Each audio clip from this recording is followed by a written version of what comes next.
Hey everybody, Kaylee here from Mark-Hale & Associates Consulting. I am starting a video blog series to talk about topics and issues and concerns that are pertinent to those of us in the long-term care provider industry. I'm going to try to keep it brief, around 2 minutes every video blog. If you guys have questions or concerns or there's something specific that you want me to try to touch on, please leave me a comment, give me a personal message, anything along those lines, and I'll do my best to answer those questions.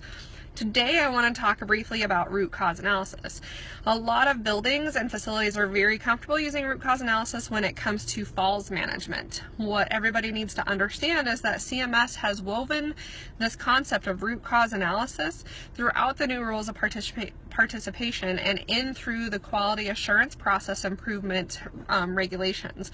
And they want you to use root cause analysis not just for things like falls, but for any adverse event or potential adverse event.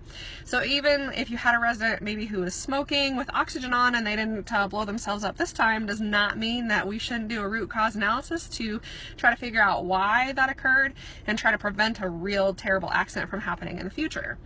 Something to think about with root cause analysis is that it is a systemic process and it is an IDT process. So it's not just something that one person can do. It's generally done through your QAPI committees.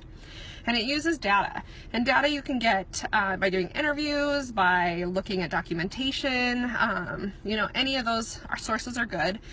And then it's also, like I said, a systemic process for ensuring that there is a reason that we have identified for whatever the potential adverse event is, and that we have a systemic process in place to ensure there's an intervention and follow-up for the effectiveness of that.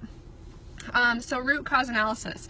There's a couple of different concepts to keep in mind with root cause analysis, and that's the use of the 5 W's.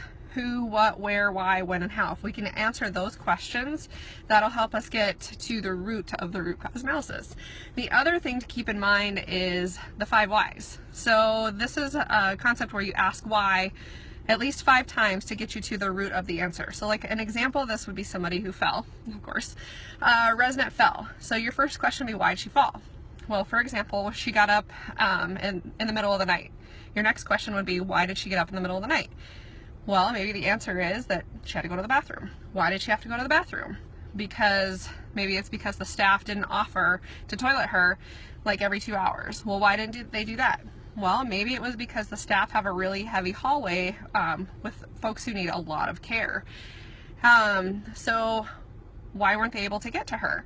Well, if that's the answer, is that there's a lot of people, and then we got to the 5 W's, there's a lot of people that need a lot of other care, then the facility is going to have to do something different to address that. Like maybe they need to adjust where those residents are at, or adjust the staffing for those hallways to make it so that we can get to that person who needs to go to the bathroom and make sure they're offered so that they don't get up and fall and that be a preventable occurrence. So that's just something to keep in mind. Root cause analysis is something that we're all going to have to get really adept at utilizing and being able to speak intelligently on, and be able to show documentation that we are doing a very purposeful process to look at the root cause of whatever the potential event is or adverse event is. I think that's all for right now that I'm going to cover. I know it's brief, but if you have questions, like I said, please hit me up. Thanks so much. Take care. Bye.